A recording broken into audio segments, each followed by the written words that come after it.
dipole, electric dipole. Now we have to find electric field intensity at any point, maybe here, maybe here, maybe here, here, anywhere.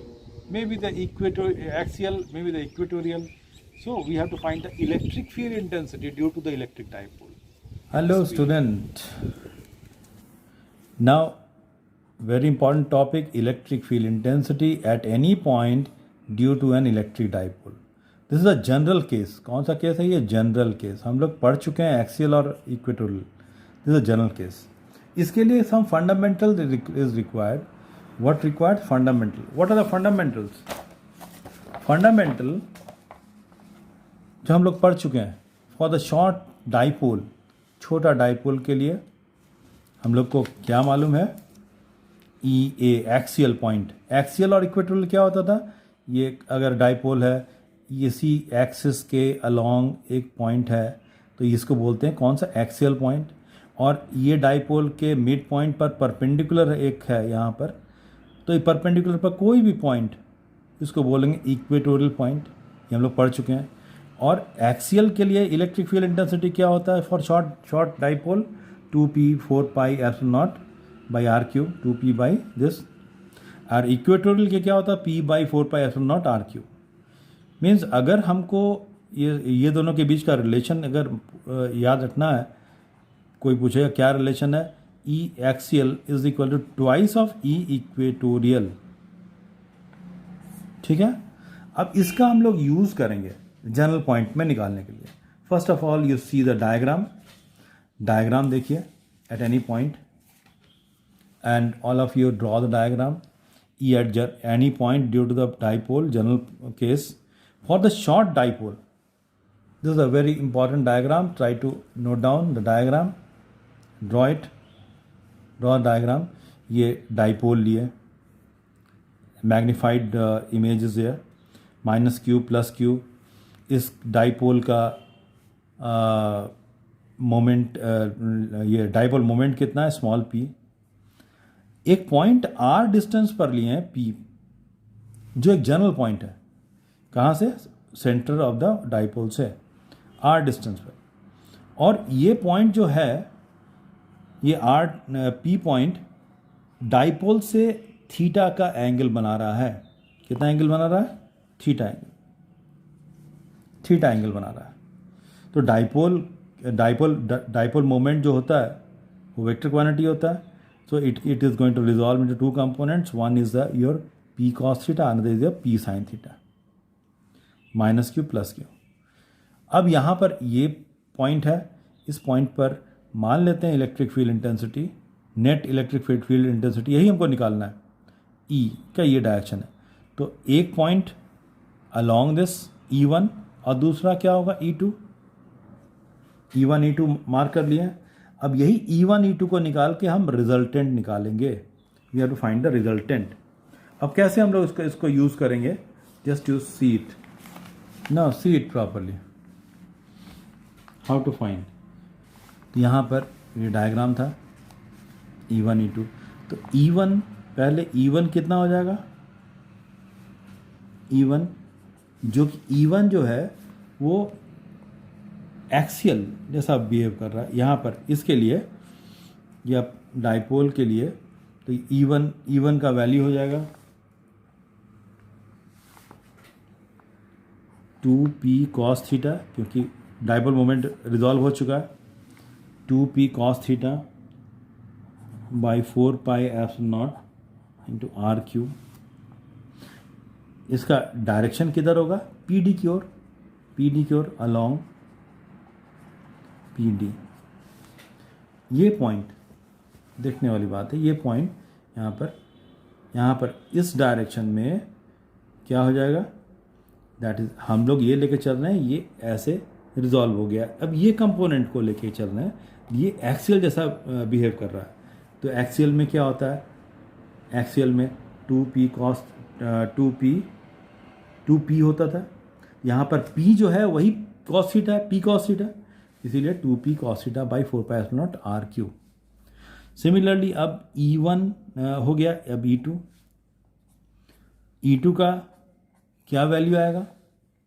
E2 में p by क्या होता था, अभी बोले P by 4πε0r³। तो E2 के लिए अब यहाँ पर ये जो है E2 के लिए निकालने के लिए हम लोग को ये इक्वेटोरियल पार्ट को लेके चलना होगा, ये वाला पार्ट को लेके चलना है। इसका जो रिजॉल्व कंपोनेंट है, इसका डाइपोल का रिजॉल्व कंपोनेंट, डाइपोल मोमेंट जो है उसका दो कंपोनेंट हो गया, एक ये एक ये। अब इसके लिए क्या हो जाएगा, ये इक्वेटोरियल पॉइंट हो जाएगा। इस कंपोनेंट के लिए dp ये p साइन थीटा के लिए ये पॉइंट क्या हो जाएगा, इक्वेटोरियल। और ये p कॉस थीटा के लिए क्या हो जाएगा, एक्सियल। तो यहाँ पर ये क्या हो जाएगा, E2 is equal to p sine theta by 4πε0 r³, right. इसका डायरेक्शन क्या होगा, along PC।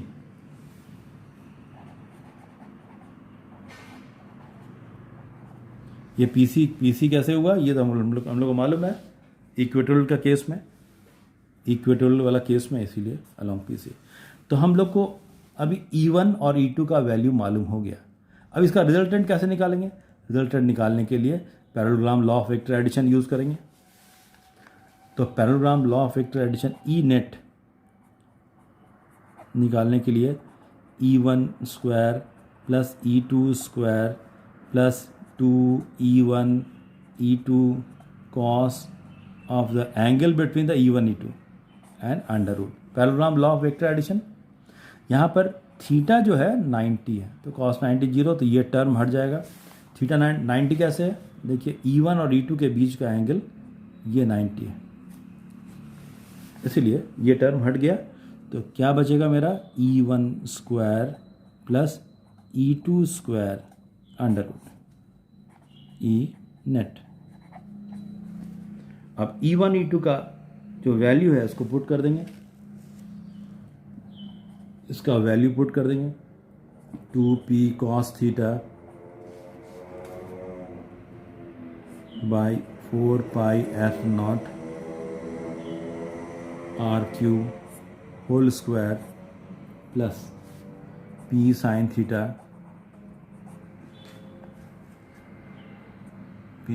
Theta by 4πε0 r³ whole square under root. इतना बड़ा एक्सप्रेशन आया। अब जो कॉमन आता है वो कॉमन ले लेंगे, इसका प्रॉब्लम कुछ नहीं है। यहाँ पर क्या p cos theta p and 4πε0 r³ ये कॉमन आ जाएगा, p by 4πε0 r³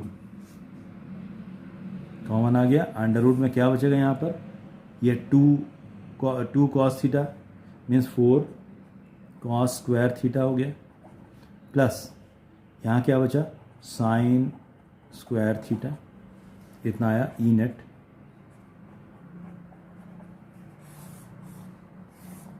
next step, now the next step, E net कितना बचेगा, p बाई 4πε0 r³। अंदर क्या बचा था, क्या था, अंदर बच जाएगा एक कॉस स्क्वायर थीटा एक साइन स्क्वायर थीटा 1 हो जाएगा, तो 3 कॉस स्क्वायर थीटा प्लस 1 इतना आ जाएगा।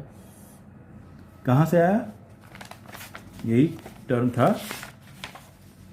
3 cos square theta plus cos square theta plus sine square theta, 1 cos square theta sine square theta 1 हो गया, यही टर्म आया। That is your electric field intensity, इसका मैग्नीट्यूड इतना हुआ,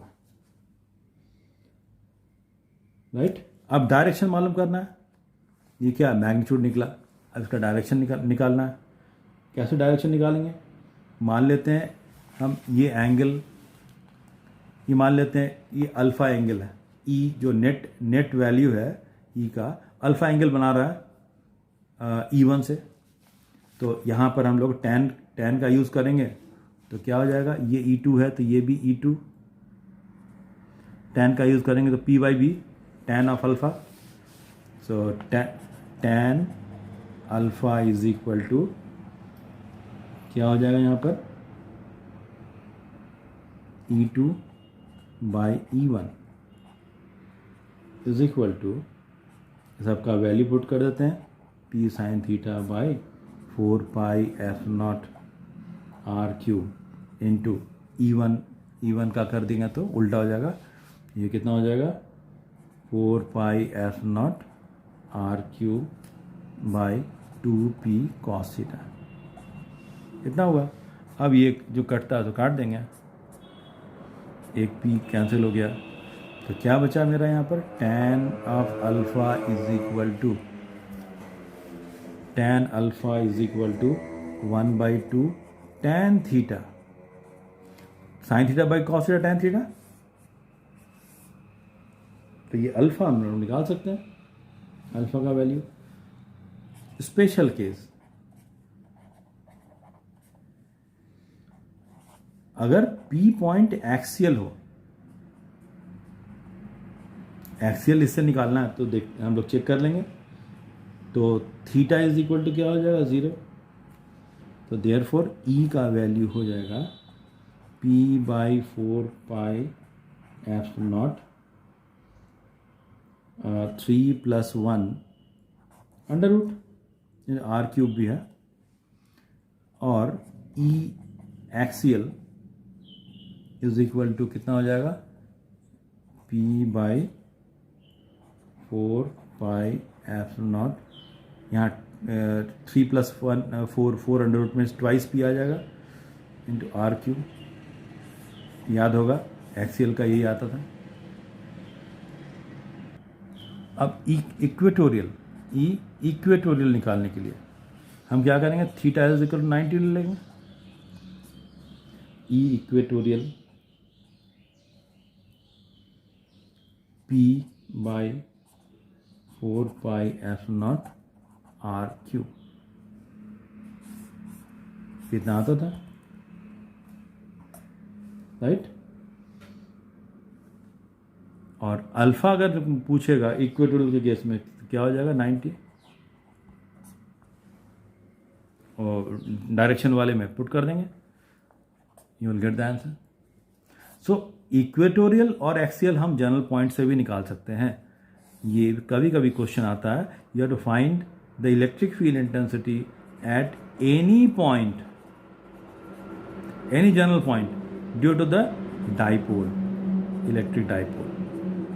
तो हम लोग को ऐसे ही करना पड़ेगा। अगर एक्सियल है, एक्सियल का पूछेगा तो हम डायरेक्ट कर सकते हैं, या इक्वेटोरियल का पूछेगा हम डायरेक्ट कर सकते हैं, लेकिन एट एनी पॉइंट पूछेगा तो हम लोग को यही मेथड यूज करना होगा, right. Very important for the final exam. Okay.